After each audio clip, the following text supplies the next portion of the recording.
20-10. Kansas City Chiefs lose on Sunday Night Football with their season on the line, with a lot to play for the fifth time in a row, and lose their fourth of those 5 games to the Houston Texans, 20-10. Man, I have no idea where this show is going to go. It could go 86 different ways. Kind of like all of the things that went wrong with the Chiefs in this game and all the angles that this game went wrong for the Kansas City Chiefs. It's going to be an interesting one. Kent Swanson here with Maddie Lane. Maddie Lane, the 6-7, all but eliminated from the playoffs, Kansas City Chiefs. How's that feel? Not great, obviously. Man, what a year. You know, just like what a season for this team. Like I'm sure for them, it's incredibly exhausting playing all the extra football and everything they have. For the team, the coaching staff. We had coaches last year before the Super Bowl saying it gets tiring playing in all these Super Bowls. So I guess they're going to get their wish and they're going to get some extended vacation this year. As they go on to miss the playoffs. And you know what? This game sucked. This game absolutely positively sucked. This was terrible. I have never seen 2 players try so hard and do so much to will a team to win just to have everything else about them sabotage the game. What Patrick Mahomes and Chris Jones did in this game was on another planet in terms of effort, how well they played, everything they were doing, and they just simply could not get help from anybody. And that's unfair to Chris Jones. The defense in the second half did step up in a lot of moments, and it wasn't just him, but it started with just him for a while. And it's just those 2 guys getting zero help from anybody else was brutal. And this team crashing down the way that it has, it's not the fault of any player, star player, role player. It starts a lot higher up. And they got to figure out how they fix it from here. I'm so unexcited to hear the talk about 13% chance to make the playoffs for the next week. No, it's done. Figure out something to move forward with. Maddie, chill. It's not 13. It's 16, okay? Get it right. Come on, man. Get it right. Yeah, I don't want to say I'm completely at a loss for words. I think part of it is I'm trying to process the micro and the macro of what's happening right now, right? Because there's these big picture existential questions that probably are going to deserve months and months of discussion over the course of when the season's over. But I'm not used to doing content when the season's over in December, guys. This is the first time I've ever done this. Like this, literally in my entire time podcasting, I've never been in a situation where the Chiefs had 7 losses. This is the most losses the Chiefs have ever had in a season. That we've been Alex Smith would never. He wouldn't. He did, but that's before Mahomes was on the sideline watching him and pushing him. So yeah, this is I don't know. I've got so many big picture questions in my brain, big picture thoughts in my brain, but we still have to talk about this game. Chiefs, the Chiefs lose 20-10. They look lifeless in the first half. They snake bitten again. Wanye Morris, their third string, I guess we'll call him, offensive tackle, first play of the game, gets hurt. Esapole comes in. Comes in and replaces them. Offense isn't really able to get anything going. Defense does some good stuff in that first half. I mean, they give up some big third downs, but hey, the only touchdown the Houston Texans score in the first half stems from a phantom holding call on Noel Williams. 10 points in the first half. Chiefs miss a field goal that on their lone drive that they're really able to push anything together. Rough start to the first half, but they showed pulse. They showed pulse in the second half, guys. They showed a pulse in the third quarter. It was the best the defense has played since I don't know when. Spags brought out some exotic stuff. CJ Stroud had no clue what was going on. He was flustered. He was lost. And the defense backpacks the Chiefs, lets them get all the way back in. The Chiefs put 10 points on the board in the third quarter, and then they just have nothing left. Andy Reid with some inexplicable decision making with the going for it on 4th and 1.5 from the 31. Empty quads with Kareem Hunt being your nub. Another drop from Rice. Like, right. As I say, like, I don't know. I don't mind the play call, honestly, at that point in time. And heck, when the Texans come back out, they almost get themselves right out of field goal range because the Chiefs defense almost gets another sack. So like I don't know. I didn't hate that as much. I think you felt very confident that your defense would be able to hold them to, like, would theoretically hold them to 3 there at that point in time. Like, in hindsight, you obviously want something different, but I don't know. I didn't freak out about that. I didn't even hate the play call. They get a pretty decent look. If Jalen Moore doesn't get beat yet again quickly, like, you probably can get to another read and you don't have to throw what was a pretty tightly contested, a pretty tightly contested ball to Rashee Rice, who he still should have caught, by the way. Like, hey, if you're a receiver, you know what you can do to catch a football? You can reach your hands towards it. Your hands can go to the ball. It's not just a DB who can reach their hand towards it, but as a receiver, you can. So like, it still should have been caught. They should have converted the 4th down, and nobody would be saying anything of it other than, oh, look at that gutsy call by Andy Reid.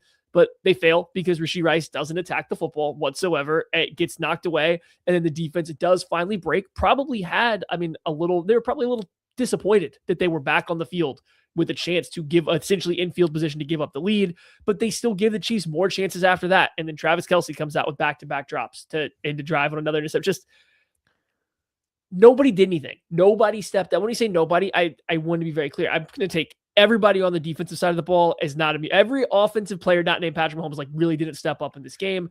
That was a problem, but I think it ultimately falls on the fact that this team hasn't been good enough all year. Right? Like, they haven't been good enough all year. They clawed back into this one and then still fell short. And I think that's probably a fitting into the real playoff hopes for this season. yeah, because I think it just showed so many things that have ailed this team over the course of the entirety of the season. Literally, it had everything.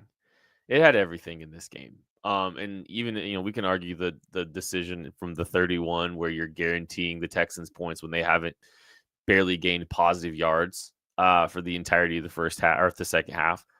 But it's the drops. It's Andy at halftime saying, "Yeah, we're fine, we're good, we're fine, we're cool, everything's fine, we're close." It's the drops. It's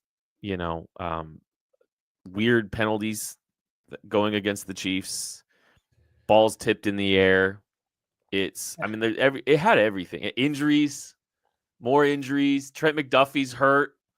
Haven't even talked about that. It had every single thing. Like, when you talk about like what a fitting end, and everything that has ailed this team the entirety of the season. And I don't think it's all just like the word hangover for a Super Bowl is so vague.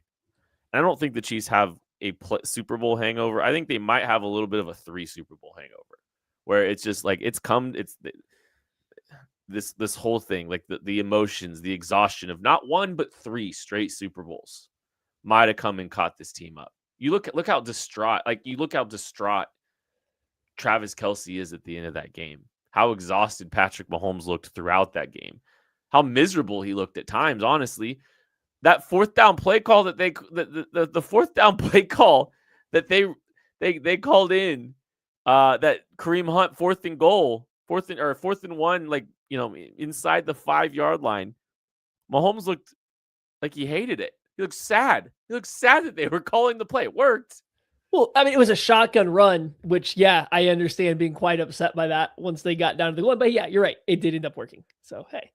I think it's just the emotions of all of this and how tired this team looks and how they don't seem to have any answers whatsoever. 10 straight incompletions from Patrick Mahomes in this game. Granted, they weren't his fault. I'm flabbergasted at this stat line from Mahomes: 14 of 33, 160 yards and 3 interceptions.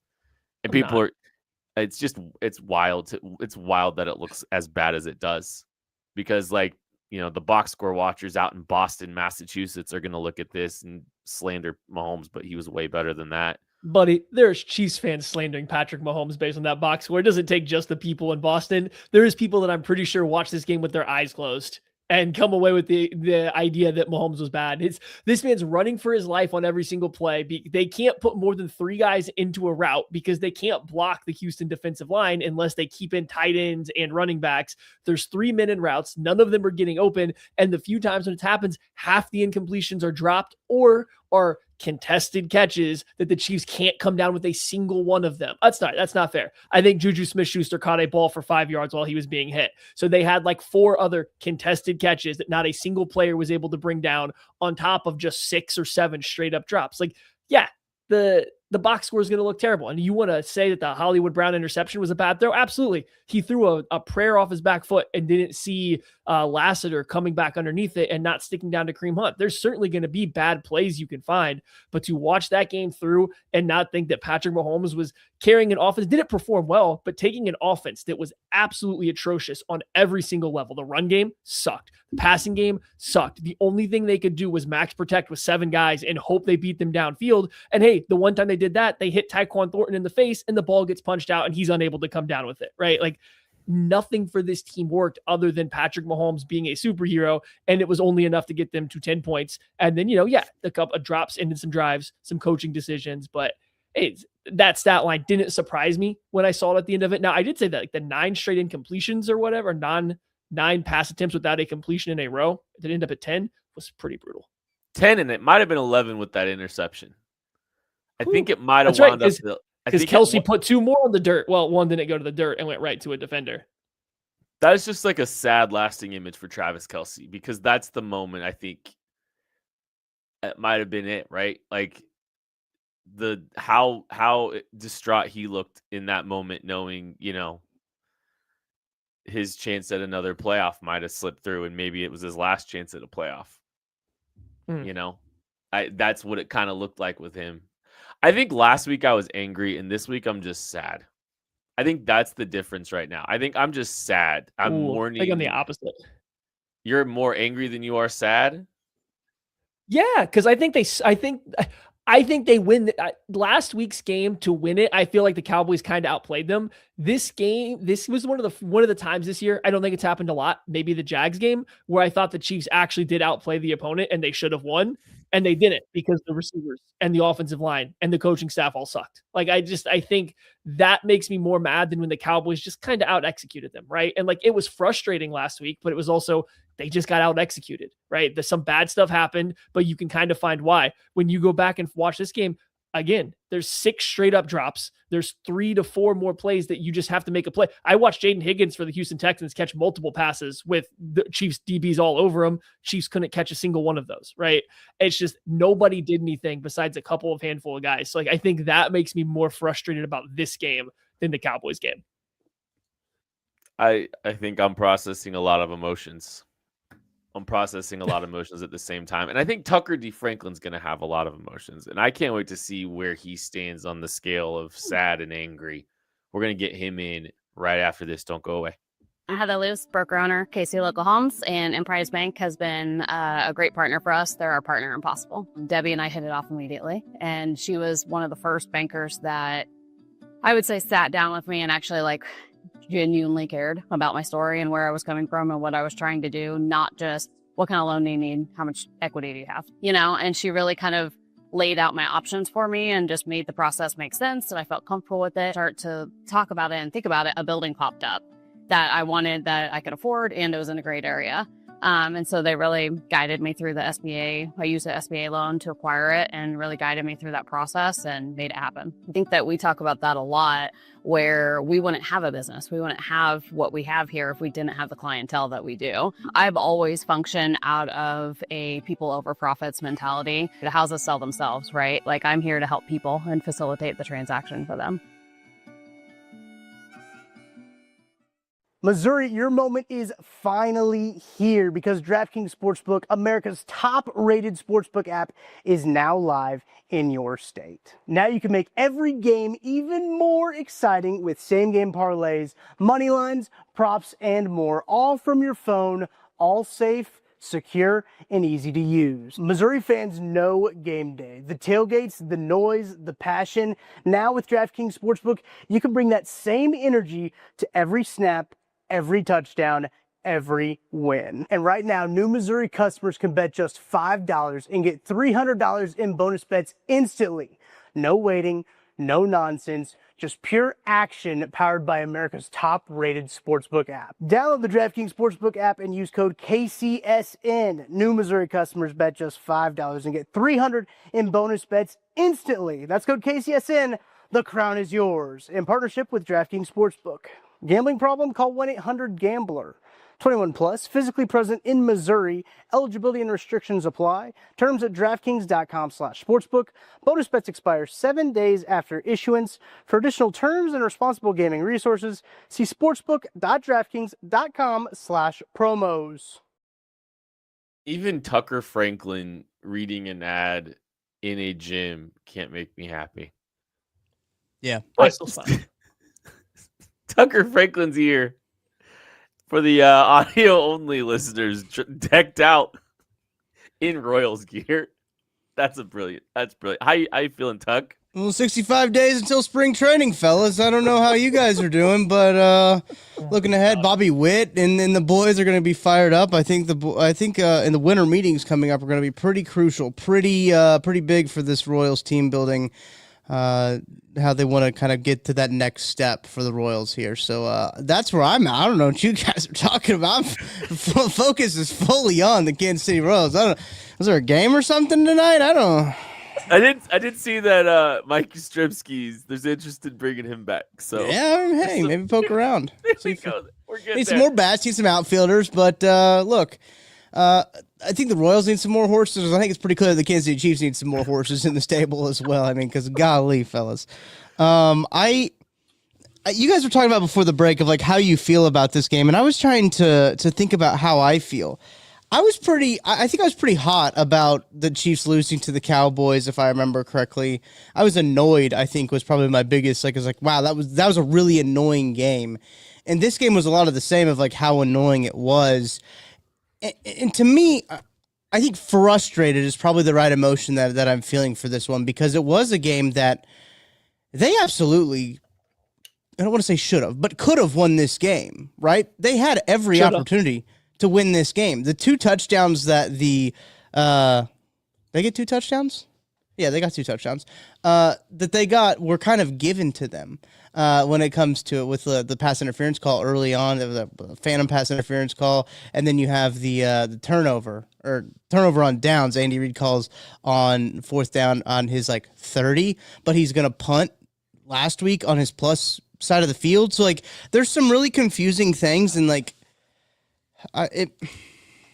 there's probably conversations that need to be had, probably not on today's show, about the structure of how this team works. And maybe today's game was really the first game that made me think about that when you look at, hey, I think the play that you're going to be circling is going to be that 4th down. That 4th down play call where, number one, you're on your 31-yard line. 31-yard line. You're on your 31-yard line. You're tie ball game, you're throwing the football in empty, which you haven't really done all day, what you probably should have done all day. I don't know. Not only empty, Tuck, the wildest. We've got quads to one side, and we've got Kareem Hunt as a nub tight end on the left side by himself. Yeah, no, good. So good thing they saved that for that time. And I think they get a drop on top of it on that play as well. That was also added on top of it. So cool. That was my least favorite part. I think I saw someone tweet this out. Least favorite part about that play call is that it didn't work. And yeah, that's true. If it worked, we probably wouldn't have as many conversations, but I still don't think the decision to go for it there and I literally just got done telling Tara this right before this drive. Tommy Townsend had punted the ball, and I was like, this is going to be a field position game now because these offenses can't move the ball. So you're going to be playing a field position game. The Chiefs are going to try to get as many yards as they can, and then they're going to pin them deep. And then they went for it. And I tweeted out some things in the moment, and I still think that they stand of I think you can look at that play right there. If the Chiefs don't make the playoffs, I think you can point to that moment as being like, oh, that's where it was lost. And maybe there's times you can go back earlier, right, in the season, but I think it's Devin Lloyd's pick six. Sure. I think in the benefit of hindsight, yeah, I think that you have that. Like, yes, that was like, when it felt different, right? Like that Devin Lloyd pick six is when the season felt different, right? It's like this team doesn't lose to the Jags. This team doesn't melt down and make the big mistake against the Jags. But you had hope that it was going to change, right? Because some of the issues were still there. You were like, oh, Rashee Rice, their best receiver, is going to come back. Some stuff's going to change. So it felt really real coming out of the bye week and just getting outplayed by the Denver Broncos. I do think you can push it because even after the Jags game, the Chiefs found level a little bit with some weaker opponents. But they get the Lions win, the Raiders, the Commanders. Like it kind of seemed like they had maybe a little something they could still piece together and make the right run and get hot at the right time. But when you come out of the bye week and the Denver Broncos played better than you, that's, I think, where it really nailed it home. But yeah, I mean, those 3 games probably, right? The Jags pick 6 against Devin Lloyd, the entirety of the Bo Nix just, undressing you late in that game and playing better than anybody else on your team. And then this game where Rashee Rice just can't catch a football. Travis Kelce can't catch a football. Nobody can make a play. And this is where you get. I think you kind of have those 3 games all kind of different levels of, ooh, here it is. Jacob Breed says, my throat is tickled from vomit. Yeah. That's a good one. And look, I know that the offensive line configuration was less than ideal. It didn't matter as much as I thought it was going to, right? Especially playing with their 4th offensive lineman. Sure, they had to chip with whoever S.A. Pole was going to go in against, right, the whole entire game, which, I had to try to explain to Tara. She's like, wait, where'd this guy come from? I was like, well, he's on the practice squad, but he wasn't actually originally in the beginning of the year, and he was on their training camp roster, but then wasn't. So I had to have that fun conversation of where this dude came from, and shout out to Esapole for coming in there and playing one a game that I don't know if he anticipated that he was going to play, but played kind of good. Yeah, and I don't think that the offensive line issues were going to be as prevalent as I thought they were going to be. So it was disappointing to see the receivers revert back to the Sky Moore and Kadarius Toney days of actively sabotaging Patrick Mahomes by handing footballs to the other team and just dropping everything that's placed in their hands. Now, there was some pretty bad throw, the Mahomes interception that was an arm punt was not a very good throw. But other than that, Mahomes played out of his mind. It's just frustrating to see the Kelce stuff. There were some drops from Kelce that are very uncharacteristic that are becoming more characteristic this season for him. And look, father time comes for us all, whether that's Andy Reid, whether that's Patrick Mahomes, whether that's Travis Kelce more so than Patrick Mahomes. Don't say that about Pat yet. I won't. I'm sorry. I have a few rings left out there. My emotions are high, Ken. I'm feeling it just this father time. The bell is ringing. The bell is tolling right now for the age of this Kansas City Chiefs team. The older generation of this Kansas City Chiefs core. Now, Chris Jones does go out and play well, as you guys mentioned, but there's other guys on that Chiefs defense that are a little bit older. That bell is tolling. Charles Minihue, I think that bell is a ringing, buddy. It's time to come home for some of these guys. They're going to go out to a farm out in the country here pretty soon. And that's what it's coming down to, is that the Chiefs tried to squeeze as much as they could out of this core that they had. And I think they might be down to the rind. They might be down to the peels. They might have got as much juice as they can out of this core. And a lot of juice. To be fair, they got a lot of juice out of it. This is the thing I'm probably going to write about at some point this week. I think there's so much angst and anxiety over one bad season, which, granted, this is a terrible season. It's been a nightmare. I think contextually, there's so much gripes about so many things that have happened over the last year and how this team was built. And I'd love to know what the alternatives were, because there's so many things out there that just irritate me. The Chiefs tried to keep this window as open as long as they could, and they had the best run in the history of the sport. And the Bills coming due on the best run in the history of the sport, and it's coming very fast. The interest rate was way higher than we all thought. That's just the reality of it. So this team had a terrible season. They didn't have it. They didn't have it the entirety of the year, and now they've got to go aggressively correct it. But I'm not out on Brett Veach's ability to build this thing out. I think they've tried this, played this high wire act, and they've been very good over the last few years doing it. And it finally just came crashing down. Shout out the 2022 draft class for being a big piece of that. Yeah. And having How a big bunch of a piece? Yeah. Not this year. Yeah. Sorry. I don't know, I think it's fair for Chiefs fans to start questioning a little bit of how they got there, because it shouldn't fall off this fast. It shouldn't go from That's you're true. making a Super Bowl and winning everything, and then now you're fighting to not pick top 10. It shouldn't come this quickly as it is for the Chiefs right now. Maybe they shouldn't fight. Maybe they shouldn't fight so hard. No. Right. Take a basketball approach. Yeah, there's no lottery. You're gonna pick right where you finish. I understand, but like, this also doesn't happen to other teams that have Hall of Fame coaches and quarterbacks paired together in at least, the prime of one of their careers, the quarterback in this case, right? Like that, this doesn't happen to other teams. It's the team top down structurally is just very bad. They have been very bad the past few years at adapting. And Steve Spagnuolo tries a little bit, but it still feels like he's kind of stuck now in the same stuff he was doing in 2021 and 2022, right? Like, it doesn't really feel like he's changing much now, like when he first got to Kansas City. Andy hasn't changed a lot. It doesn't seem like Brett Veach's philosophy in terms of talent acquisition or team building has changed. They've done the same thing for way too long. And I do think as a fan, you can be a little annoyed that it's finally crumbling down. Yeah, they gave you so much more success than anybody could have hoped, and more than any other team over that stretch. So like, you also can't hate them for it, but you can be annoyed that they have continued to try to do essentially the same song and dance for probably 3 years, 2 years at least, longer than they should have. It still led to success. Don't get me, like, they still were winning, so I get why they were doing it, but they kind of held on to the exact same playbook for way too long, and now it's starting to show all at once. And like, that's how you go from making the Super Bowl to picking top 10 without losing your quarterback really at any point in time during the season.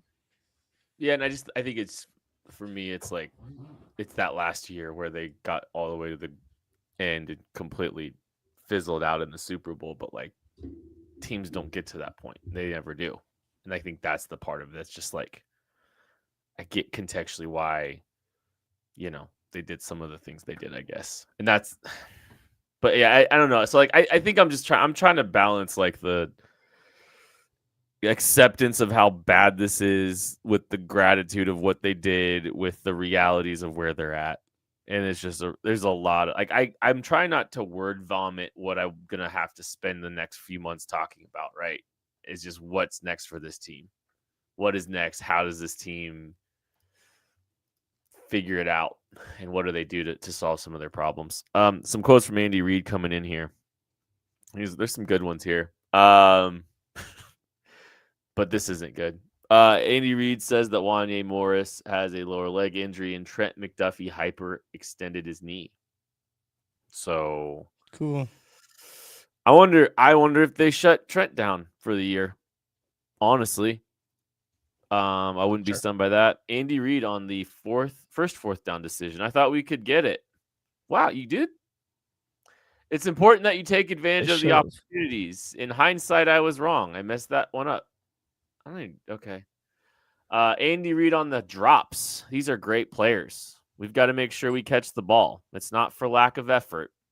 They're trying there. So are the Raiders. The Raiders are trying. They're trying. Andy Reid on the backup offensive lineman. I think they battled against one of the best defensive lines in the league. Okay. Thanks, Andy. They did technically do all those things. Were they close? Andy? Sounds like they were close. He wants to say it so bad. So close. My favorite. So this is one of the least unfortunate things about this game was I was getting excited for Andy's press conference at halftime on like what he was going to say post game and during the week, because there was no chance at the way they looked at halftime that he could get up there and say how close they were. And it was just a couple mistakes. It was on their way to just being bad. And like, he would actually have to say something different. Maybe not good. He might just take all the respect. I take that back. He would 100% take all the responsibility and then use excuses of guys being a little banged up and stuff like that. But I was still interested to hear what he's going to have to say. Now, the way this game played out in the second half, oh, he can go right back to the well. That buddy doesn't even have to look at the note cards. He knows exactly what he's going to get up there and say. It was how close they were. They got to quit shooting themselves, and they're going to go out there and start tickling more tonsils going forwards because they still have a chance to make the playoffs. My tonsils were not tickled. I can assure you of that. Chris Jones on the mentality moving forward. We've got to finish strong. For us, the door is still open as long as we've got an opportunity or a chance. We control that. Finish strong and let the cards fall where they fall. You know what's kind of like a bummer too is that like the Colts lost Daniel Jones today. That's a bummer for the Colts, obviously. Good thing they have all their all their first round picks, right? The Colts lost Daniel Jones, which would have opened up a door, right, for the Chiefs. Having won this game, the door would have been probably a little bit wider open than the 60-some% would have shown, right? Because the Colts, with a third-string quarterback being Riley Leonard, probably wouldn't have won as many games as they were originally projected to. So they had a higher opportunity if they had won this game to make the playoffs. Now, 16 is a bit generous. The Chiefs have like the same gap between them and the Bengals as they do them in a playoff spot right now. How depressing is that? That is. They're closer, dude. They're closer. They're closer to. Yeah, they're closer to the first pick in the draft than to the 2 seed. Wow. What a wild season. It almost feels when I was watching this game, and it almost felt like I almost felt shell shocked in a sense of just like what it doesn't feel like, especially in the Patrick Mahomes era. Like, it doesn't feel like that we're used to seeing this. So it almost feels surreal to a point where you're just like, is this actually happening? I think that's exactly how I'm feeling. That I am shocked because it's because it's been so many things lined up in all of these losses that like it's just slowly just killed them.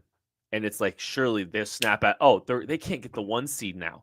They just lost to the Bills. They're probably not going to get the 1 seed. This is where they snap out of it. Right. This is where they snap out of it.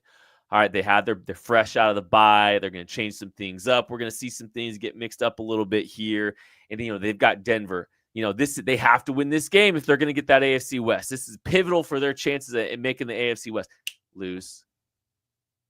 Oh man. Hey, that Colts game, great win. Playoff hopes are still in great shape. You know what? Just go win ball games. Good things can happen. You could probably. I wrote about how the 2 seeds seem relatively realistic if they just won out. Thursday night. Happy Thanksgiving. Oh, yeah. Playoffs. All right. Hey, look, they really have to win out now. They got a Sunday night football in Arrowhead. It's stunning to see this team fail every single crucial moment of the season. That's what's so jarring because we've never seen that. And the thing about Patrick Mahomes in this era has always been normalizing greatness and exceeding expectations and shocking us with how much more he can do, how much more this organization can do. Those are the things that have been the last 8 years of our incredible lives as Chiefs fans, is continually being amazed and doing unprecedented things. Like the 2023 Super Bowl, that whole season. That's part of the problem here. As we've seen this team be mid in December. We've seen this team scratch and claw and question, like, are we sure they're making the playoffs? Are we sure they're going to do this? Are we sure they're going to do that? We've seen this team basically do that all the way to a Super Bowl. And this time it was just like, nope, denied. 12 good minutes at home against Daniel Jones and the Colts. Fool's gold. I think that's it. It's just, it's so stunning. It's just so stunning to see something that we've just become so spoiled with. We're spoiled. We are spoiled. And there's a lot of fans. There's a lot of fans in the chat right now watching with empty trophy cases. Thank you for watching. Thank you for hate watching us. We appreciate you. All but the Patriots and the Chiefs in the AFC have a Super Bowl since the Obama administration. So I'm sure you're enjoy that. Get it out now. There's a lot of Broncos fans in here, surprisingly, actually. So like, Tons Yeah. of Broncos fans. thank you guys for watching. Pretty big chest for squeak one out against the Raiders again. So, Yeah. mhm. Listen, I listen. The Broncos beat the Chiefs early in this year, so like I'm not, come in here, gloat, do your thing. That's fine, You guys waited about 12 years to open your mouths, but that's okay. You got it off. You hit puberty and then you found a keyboard. You got it. So like it's cool, but like we do appreciate you guys coming in and hanging out. Please keep doing so. Chiefs win or lose, please keep coming back. We'll take it. I did see this stat from Joel Moran. PFF tonight had Patrick Mahomes being pressured on 50% of his dropbacks with 6 drops from his pass catchers. That's what PFF had, only 6 drops. I mean, but like if you watch the game, there's more than 6. But 50% pressure is insane. And I think the funny thing is like, I mean, this team really did. They did everything they could to try to protect Mahomes and give themselves a shot, right? Like the game plan. I know like there's some issues with the call sheet today. Everyone's screenshotting an all hitch on 3rd and 4 or whatever. Short of the sticks. I want to be on. You got to get the best part. Everybody was short of the sticks. Yeah. But I think there was I do think that they did some good things. I think they did some good things, to give themselves an opportunity to push the ball down the field, and they did. They tried. They made some shots with some of the. Until Houston, I'm with you. I think in the second half they did some stuff going max pro. They were running someone deep, and they were actually finding space either with Mahomes running or underneath it. Like I like the change. Then Houston blitzed 2 times when they did that with a DB that would be over the tight ends, got pressure. Chiefs stopped doing it. And guess what? That's right when the offense started failing over and over again. It's like there was a very clear line of delineation of when Houston adjusted to what the Chiefs were doing and how the Chiefs had no answers besides Mahomes running and hitting his receivers in the chest and then dropping the ball. Like that, they had nothing in between. So like, yes, some credit for figuring out something for a quarter and a half maybe, but then you immediately lost the credit when you had nothing else to play off of it. You had no other step. It was, I guess we're going to hope running 3-man route concepts with 7 guys in protection was going to work all game. My favorite is when they finally went under center in the 4th quarter, and everyone knew that they were going to break the tendency on run pass, and they were going to go PA pass. And everyone was like, this isn't going to be a run. This isn't a run. It's a PA, and it didn't work. I think he almost got sacked on it too. Like if I'm remembering correctly, he was running for his life on that. I just thought it was so funny because it was like everyone and their mom knew that was not going to be another under center run. It was 100% going to be a PA shot. They ran under center. I know. They were just running out of the gun like nonstop. No, over I just and over meant again. like their long season tale of. Oh yeah. Yeah. Averaging 3 yards per carry. One of the runs, Isaiah Pacheco, I think it was the run at the end of the end of the 3rd quarter. Was that it? Where Isaiah Pacheco had a very clear path and he hits the hole as hard as he can and just slams right into Travis Kelce. Yeah. Looked very much like Mark Sanchez doing the butt fumble. Like he just ran square into the back of Kelce for absolutely no reason at full speed. I was like, how'd you not see him there? Like, what are you doing? What are we Eyes doing? are closed, probably. It's the only explanation. He runs so hard he has to close his eyes. Yeah. He runs like it, so I mean it would make sense. Starting to get some Patrick Mahomes quotes, and I'm sad. There was a play action pass in the game where they had 4 guys within 3 yards of the line of scrimmage and 1 guy running deep. That was amazing. It was amazing. They had 4 guys within 3 yards of the line off a play action pass. They dropped deep off play action. 2 guys chip and release very late to the flats, and 2 of the other routes are within 3 yards of the line of scrimmage. Like, what are you trying to do here? All of this could be solved if Andy would just let Matt Nagy call the plays. Tennessee, you just stay away from us and you stay away from Matt Nagy, okay? You got it? You stay away. This is Andy. This isn't Nagy. Andy needs to start listening to Nagy more. You shouldn't hire him. You shouldn't hire him at all. Patrick Mahomes, we had a chance and we didn't execute enough in order to win. Well, we can exclude you, Bubby. Appreciate you. Mahomes, on more fourth downs, I'll never question the decision to go for it because I believe in the offense. Mahomes also said they did a good job on fourth down passing off the crossers. Yes, they did.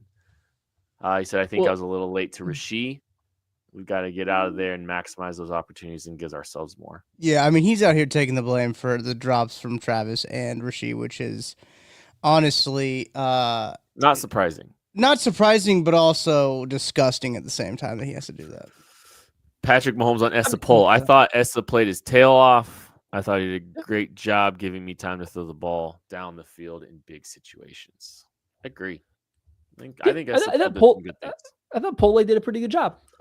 He got a lot of help, right? He got a ton of help. And like that also meant that Jalen Moore was on an island, and Jalen Moore on an island was not good for the Chiefs. Like him, he just doesn't block up the arc at the rate the Chiefs do. So like that 50% pressure rate, I think you really feel it beyond the 50%. Like how many times did Mahomes have to scramble early on a drop back because Jalen Moore just couldn't block with Will Anderson up the arc, right? Like I think that was the biggest thing that stood out to me. And that happened on the fourth down play where he's late to Rice over the middle of the field. They were running Kareem Hunt on a little leak route. And I don't know, it's not that he was going to be wide open, but there was no time for that play to develop because Jalen Moore is immediately beating up the arc and Mahomes has to start running. And so it's just pass protection. The offensive line play was not good. It wasn't so bad that they couldn't run the offense they ran, but it was bad enough that they couldn't run even a semblance of a normal offense. Everything had to be a moving pocket or max pass pro. They could not just drop back because Jalen Moore, and they didn't really give Pole a chance, but like the two tackles couldn't hold up. And don't even get started on Mike Caliendo. Hunter Norzad must have some of the worst practices of all time. The fact that he doesn't get in there because Mike Caliendo destroys so many plays on a regular basis this year. So many big plays are destroyed because Mike Caliendo just cannot stay in front, just can't be in the way like a traffic cone for more than half a second so often. So tough.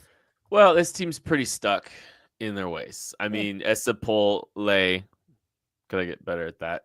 Essa Pole was he was a Jet for part of this season because the Chiefs, they had to have Derek Notty, man. I tell you what, dude, whenever you have an opportunity to trade a low-level draft pick for Derek Notty, you got to do it. Had to have, I think what I saw at Essa Pole looked better than what I saw at Wani Morris. Yeah. Well, yeah. I mean, no, they gave him a ton of help. I do want to say they did give him a ton of help. So, I'm intrigued. I am intrigued to see what next week looks like. But I think they were going to give Wanye all the help too. I think the game plan was pretty clearly like, we're going to give whoever's at left tackle all the help, and we're going to let Jalen Moore cook. Get cooked. That was the plan. They did a lot of moving pockets to the right, which I thought was nice, right? Like you give that defensive end, Will Anderson, usually something to think about a little bit like that. It's like, they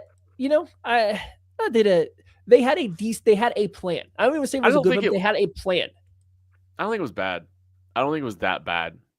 I think it's like bordering good, but probably closer to average, best given the situation. Yeah, it's okay. And then some epic failures from a lot of people, not named Patrick Mahomes with the pass. I mean, the pass catchers failed more than the offensive line did. Like I'm mad like the skill players, like you said, like I think it might have been on 5 things. You're like, can somebody make a play? Can just somebody make a play? The answer was no. The answer was no. I saw this quote from Mahomes earlier too, and he said that Travis catches that 99% of the time. Well, he hasn't this year. It ain't 99. It's not 99 anymore. And I love Travis. But it ain't 99 anymore. It's been 90 this year. At best. At best. I mean, big games this year. It's just big mistakes from Travis this season. Yep. In big moments. Mahomes had the Devin Lloyd play. We should probably get into some of these super chats real quick. Yeah. As you get ready to pull those up and so we know those. I just the only thing I had something there. Oh yeah, making a play. Nobody made a play. But more than that, is this Chiefs skill position the not worst in the NFL, but like the worst playmaking group in the NFL? Like, can anybody make a play, right? Like, can Rashee Rice catch a ball in stride? But he doesn't get on the field. It's been 8 weeks. He's had some That's chances true. He had the a ball past hit him couple in the weeks. chest today. Yeah, and like great play by the corner to knock it out. But you know what would be making a play? Holding on to that football. That's called making a play. You're doing something slightly above what's expected, right? Here's expected. You're going just above. Do the Chiefs have anyone that does that right now? Rashee Rice can catch a ball in stride and run.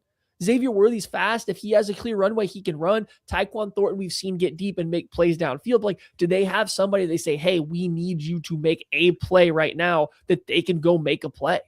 They have some of the least playmakers in the entire NFL. Oh, 100%. 100%. They don't have any, I think the hope was Rashee was going to be that.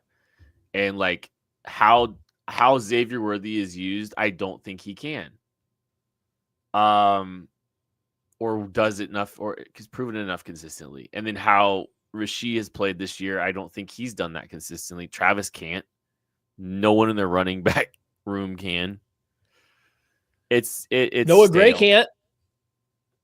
It's stale, man. Like that skill group is stale. They need an injection of dynamic ability, and like it doesn't come available in free agency very often, and it's sometimes hard to find.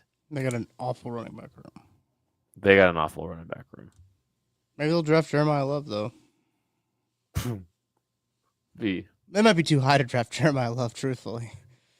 I don't know. He's not in the playoffs, so he can't impress anybody else. That's true. He's not going to play a game for the rest of the season because they took their ball and went home because they're upset. Can the Chiefs do that? Can the Chiefs just like opt out of the rest of the season? That's true. Maybe the Chiefs are going to say maybe the Chiefs should decline to play in the playoffs before they're eliminated and be like, no, actually, we didn't get eliminated. We said that we're not playing in the playoffs this year. We said we opted out of the playoffs this year. We're not going to the playoffs because we chose not to. Our choice. That was our choice, not anyone else's. That's what they should do, actually. That's a great move, Maddie. That's a great call.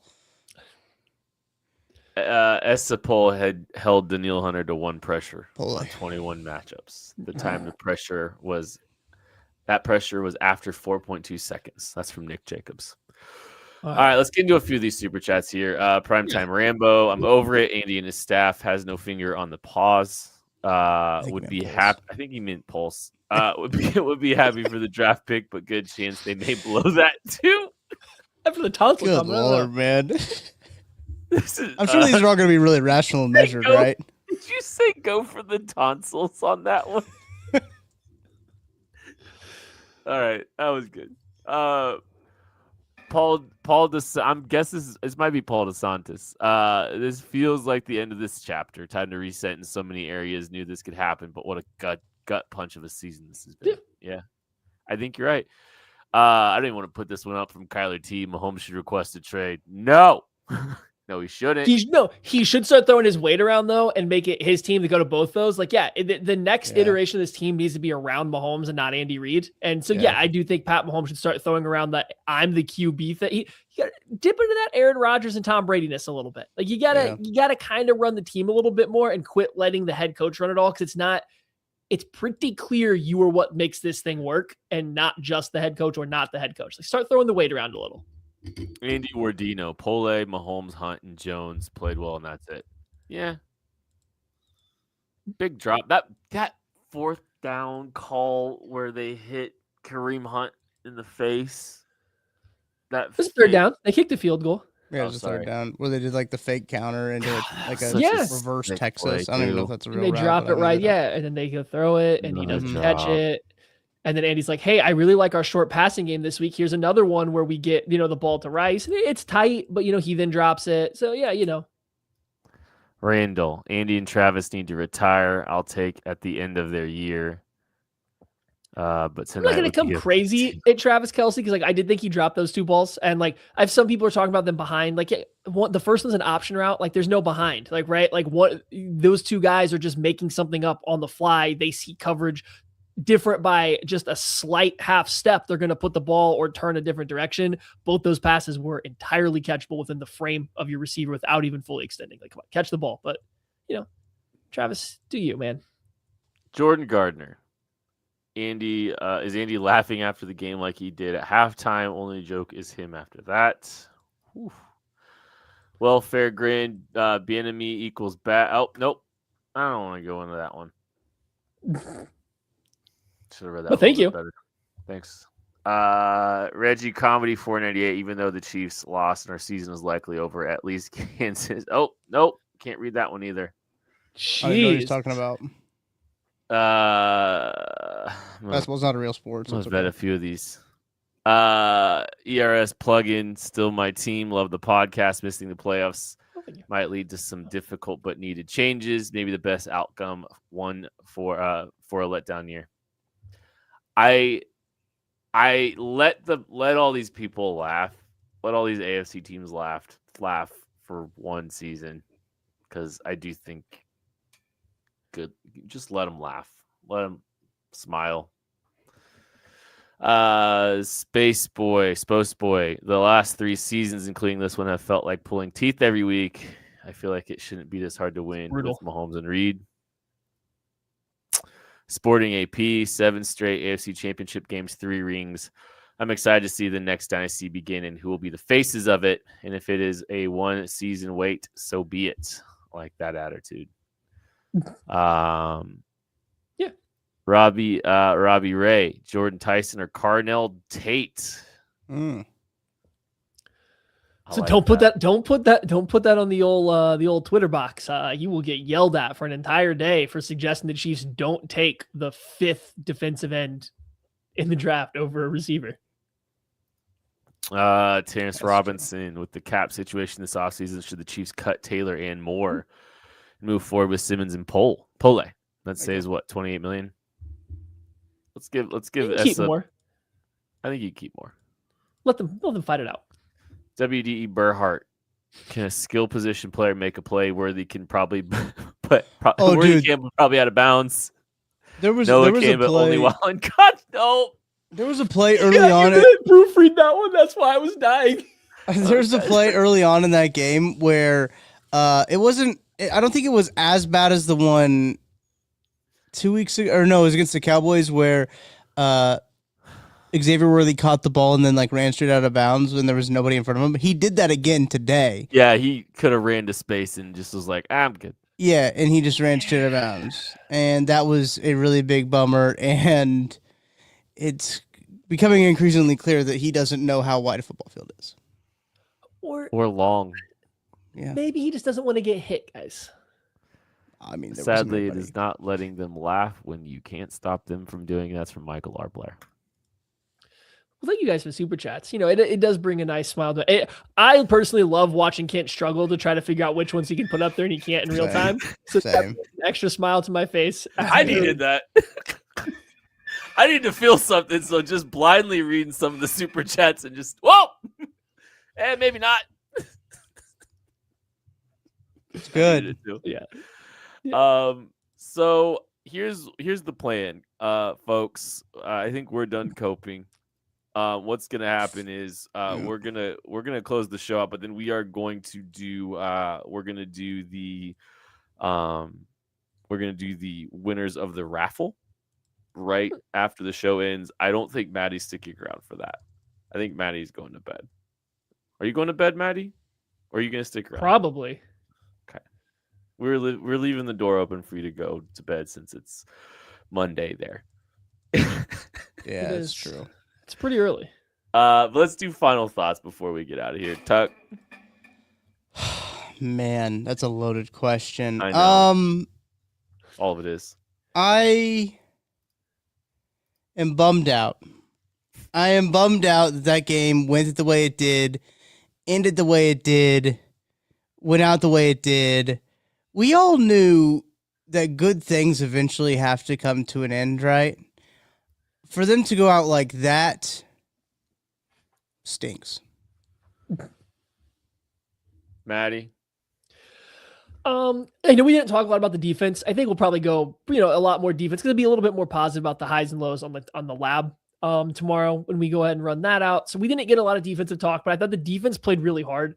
And I do think like offensively, Patrick Mahomes, Mr. Kareem Hunt, the defense, some guys out there I do thought played really hard and like had an edge to it. An edge that I thought they were missing for most of the year, to be honest. Like I don't think this team has ever played like their backs are against the wall and they really need to like mentally flip a switch that shows up in a physical way, like physically on the field. I thought they did it in this game. They were physical. They were tough on both sides. Like I said, Patrick Mahomes, maybe Creed Humphrey a little bit was in there too. Some guys on offense, but the entire defense I thought played really hard. So it did feel like they were ready for the moment, at least partially. It just not everybody was. And that includes coaching staff. That includes some of the skilled players and certain guys. So like just not having the whole team on the same page sucks. But I do want to say, shout out to the effort that I think some guys will bring. It sucks. The defense did not get to cash in on what I thought really was an incredible performance.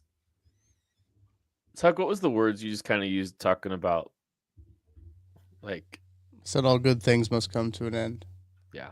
So I think my last thought before we get out of here, all good things haven't come to an end, but I think this version of the Kansas City Chiefs has. There's still a lot of time left in the Patrick LaVon Mahomes era, but I think this version is over, and it's been an incredible era. And I'm excited to see what the next one looks like. But it does feel like this version, and I think you kind of saw that, like that, some lasting images of Travis Kelce today. Kind of felt like that was it, So, yeah, all good things haven't come to that, I don't think, but this season has, and we're on to a new era of the Patrick LaVon Mahomes golden era of Chiefs football. That's going to do it for this episode of the KCSN postgame show. Thanks all so much for listening, watching, supporting. We love you. We appreciate you. We'll catch you later. Y'all remember when Pacheco ran a route the wrong way? Oh, that was the end. It really was. All right, y'all. We're gonna give some prizes away. And so if you're still hanging around with us, appreciate you. We'll give some of these prizes away. So, Wheel of Names. Yeah, here it is. Wheel of Names. Big O, if you're watching this here, well, you're not listening because I'm not putting this in the audio podcast. So thank you for everyone hanging out. This is the Big O Wheel of Names. We had the opportunity to go shopping for the kids at the Operation Breakthrough Christmas store. Kent and I were there. It was a good time at the Dick's House of Sport in Leawood. We're going to be giving away all of these prizes. Here is the list of prizes that we will be running through. We'll just start it from the Rashee Rice jersey, then we'll go Dwayne Bowe jersey, Trent McDuffie signed jersey, Rashee Rice signed mini helmet, Patrick Mahomes signed mini helmet, Andy Reid signed card, Travis Kelce rookie card, Chiefs Super Bowl ticket collection, Chevy Chase signed Clark Griswold hockey jersey, Mike Tyson punch-out signed boxing gloves and poster, Keanu Reeves signed a Matrix poster, Michael B. Jordan signed Creed poster. Actually, I'm going to save the Taylor Swift poster and vinyl for last, but then we're going to go $1,000 tickets for less credit there, and then Holiday Distillery Bourbon Pack, Capital Grill $100 gift card, and Tacos for Life $100 gift card. That's how we'll roll with it, Kent, if you're good with that. And let's just get to it. I don't know if I have the sound effects on. 388 entries. Thank you all so much for your guys' donations here. They've all been shuffled around in the wheel. So Nicholas Travers, I was going to say Travaris, but the E and the R. Travers. You get the Rashee Rice jersey. Congratulations, so Nicholas. And thank you so much again. I just every year. Can we still talk a little ball while this is going? Yeah, sure. Why not? In between, because I just realized the Chiefs record is 6-7. I tweeted that out after that. Did you really? I literally just tweeted it out too. And the funny thing is, they have the same record as the Miami Dolphins. Yeah, that's insane. to think crazy about. that they have a worse record than the Denver Broncos. All right. Thank you for your donations, Nicholas. Really do appreciate that. This is for the signed Dwayne Bowe jersey. Oh, dude, I would love this one. I wish I could win this one. It's just Tucker Franklin. That's crazy. No, I'm just kidding. Karen Borgstrom. Shout out Karen. Thank you so much, Karen. Karen. I should write these better because I'm going to have to relay them to people. Thank you so much for your donations, Karen. All of those went to Operation Breakthrough, where we got to give them to the kiddos there. This is a signed really cool. Trent McDuffie jersey. Prayers up for Trent. Hopefully he's all right. He will play pretty soon. But the winner of that jersey is Thomas Houston. Thomas, thank you so much for your generous donations, and I'm glad you won this. Houston, a good day for Houston, I guess. The next jersey, Rashee Rice signed mini helmet, RR. Rashee Rice signed mini helmet goes to Brad Batchelder. Let's go, Brad. Let's go, Brad. Let's go, big Brad. What was that? What prize was that? This is a Rashee Rice signed mini helmet. Let's go.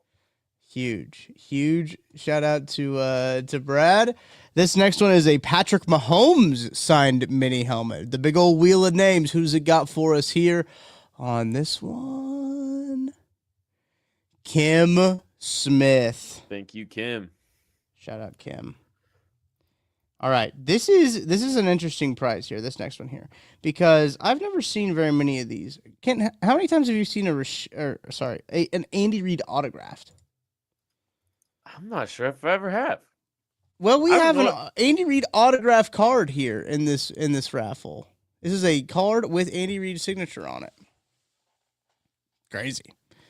I was kind of surprised when I saw it. It looks like it's signing a check. Kind of is what it looked like. What if it is? It's just a check. Just a blank check. Panera receipt. Bradley T. Newcomer. Thank you, Bradley, for your donation. Bradley T. Newcomer. Now you're an owner of a Andy Reid signed card. That's kind of sick. Another card here. This is a Travis Kelce rookie card. Travis Kelce rookie card, PSA graded 7. Good for the collection. Tyler Honeycutt. Shout out. Tyler Honeycutt. This prize is pretty cool, Ken. I don't know if you saw this one. This is the Chiefs Super Bowl ticket collection. It's 4 tickets from the 4 Super Bowls that they won. Commemorative tickets with commemorative coins at the bottom as well. Really cool prize. I think it might be my favorite one. We got some good ones here, but I think this one might be my favorite one. Show off all the Super Bowls Chiefs won to all the haters out there. Ooh, you can take a shot at this one. Oh, I got it. It's Jay Petznick. Jay Petznick. Congratulations, Jay Petznick. You got Tucker's favorite prize. You did. Jay got my favorite prize. This one is BJ Kissel's favorite prize because this is the Chevy Chase signed Clark Griswold jersey. It's going to be perfect for your holiday gatherings, and you're just gonna, sometimes people don't like hang up their jerseys. This might be one you should wear around. Who knows what you want to do with it, but it is signed by Chevy Chase. It is a hockey jersey as well. So the winner of this one is Tyler Ingalls. Ronson Trait has a great idea. It says that an Andy Reid signed Tommy Bahama would be Whoa, that would be really good. I should definitely throw the chat up during this. I'll keep an eye on it too. I know you're busy there, Tuck. Yeah, it's okay. I've been busier. Okay. Mike Tyson punch out poster and signed boxing gloves by Mr. Mike Tyson. He signed them. I've seen it with my own eyes that he signed these. Good gift. Good prize. You watched him sign them. No, I saw that the gloves are signed. What's up, Jabba? The winner of this is Doug Pettipier? Doug Pettipier. Pettipier. Or never mind. I was gonna do a Mike Tyson impression, but I'm not going to. Yeah, you should do not do a Mike Tyson impression. Appreciate you, Doug. Thank you so much. This next one is the Keanu Reeves Matrix signed poster. Ooh, Pretty sick one. This is all BJ also does like this one. I'll let you announce the winner of this one, Ken. I've never seen The Matrix. Good film. Need to see it. It's a good film. And I hope that Noah Springer has, because he's just won a Keanu Reeves signed poster. Shout out Noah Springer. I was going to say something I forgot. This is a Michael B. Jordan Creed, the movie Creed signed poster. You ever heard of the movie Creed? Yeah. Okay. Yeah, it's a boxing movie. You seen that movie? Yeah, I have. That's good. Well, I also hope that Brandon Angelica. I got it. It's Brandon Angelakos. Angelakos is Angelakos. That's a sick name, actually, Brandon. I'm sorry I butchered it. What were you going with? So I was gonna say Angelino, and then I realized when I got to the K, that's not Angelino. And so my brain kind of went into autopilot when I saw the first Angel, and I was like A, and I was like, oh yeah, that's Angelino. And then I got there, and I was like, that's not what it was. It happens to the best of us, I think. I don't think so, actually. We've got 1, 2, 3, 4, 5 gifts left. This is the $1,000 credit to our friends at Tickets for Less. Wow. You do a lot with $1,000 at Tickets for Less. You can go to a lot of different shows. If you spend your money wisely, you don't have to use it all in one place. But the winner of that is Brian Wag. Brian Wag. Congratulations, Brian. Brian. Brian, everyone who wins, we will reach out to you via the way that you paid. So the way that you paid, if it's on Give Butter, I think you give your email in that regard, or on Venmo, we will reach out to you via the comments of your donation. However you paid, that's how we will reach out to you, get your address, and ship these all out so you got them in time for Christmas as well, because that'll be kind of a big thing too. This is the Holiday Bourbon Prize Pack. Ooh. I'll be jealous of anyone who wins this. You'll need it after this game, I think. The Holiday Bourbon Prize Pack. Elizabeth Hayden. Shout out for winning. Congratulations, Elizabeth. $100 gift card to Capitol Grill. Woo! Great place, great establishment. And then we'll also have a $100 gift card to Tacos for Life next after this. I'll just rip, but yeah, Verderam and I are recording after this late, just so you know. You ready for that one? No, you got this one. It's Steven Cadera. Oh, yeah. Congratulations, Steven. Shout out, Steven. This is for the Tacos for Life gift card. Good tacos. Is this the last one? No, Taylor Swift is the last. Oh, we had Taylor Swift one too? Yeah, we have a Taylor Swift one left. I let that one left. Joshua Worthington. Thank you, Joshua, for your donations. Okay, this is the granddaddy of them all. This is the Rose Bowl of the granddaddy of them all. This is the Rose Bowl of the prizes that we have here at the Solo KC raffle. This is the signed Taylor Swift vinyl, and the vinyl's not signed. The vinyl is in the frame with the album cover signed by Taylor Swift. I saw that too with my own eyes. It is signed by Taylor Swift. Best of luck to everyone who is involved in the raffle. We're spinning the wheel. Who's going to win the Taylor Swift signed album? Oh, Tim Wandra. Tim, I hope you're a Swiftie. Tim, I hope you're a Swiftie. Or if you know a Swiftie, they just got an awesome Christmas present. Congratulations, Tim. Thank you, everyone, for everything that they do. Yeah. That's all. Thank you so much for supporting the KCSN Foundation and supporting the Solo KC raffle. One of the coolest things that we get to do every single year is we get to go with people from Operation Breakthrough and get all the prizes from the generous donations. Oh yeah. And all the things that these kids need. Just, I mean, a lot of clothes, a lot of hats, socks, water bottles, a lot of things that these kids need. They all go to these holiday stores. Gives kids and gives families an opportunity to give some basic needs and some nice things to these kids that need them. And then like at the end, like there's 3 kids from Operation Breakthrough there. We got to watch them pick out any pair of shoes they wanted, which was cool. That was probably one of the coolest things. It's the coolest thing every single year.